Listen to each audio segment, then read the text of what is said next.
Friends, beetroot సగ్గుబియ్యంతో పాయసం prepare చేసుకుందామండి. కొంచెం డిఫరెంట్గా చేసుకుందాము. ముందుగా బీట్రూట్ పీల్ తీసి చిన్న చిన్న పీసెస్ కింద కట్ చేసుకొని మిక్సీ పట్టుకోవాలండి. ఈ విధంగా మిక్సీ పట్టేసుకోవాలండి.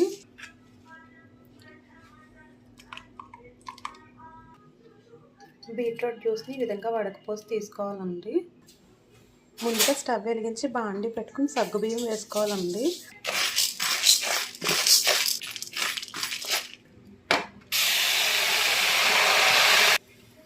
సగ్గుబియ్యం వేగిన తర్వాత వాటర్ వేసుకోవాలండి.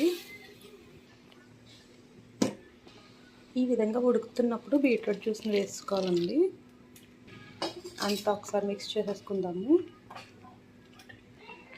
Sugar add చేసేసుకుందామండి. కలర్ చూడండి ఎంత బాగుందో. 10 minutesలో సగ్గుబియ్యం పాయసం రెడీ అయిపోతుంది.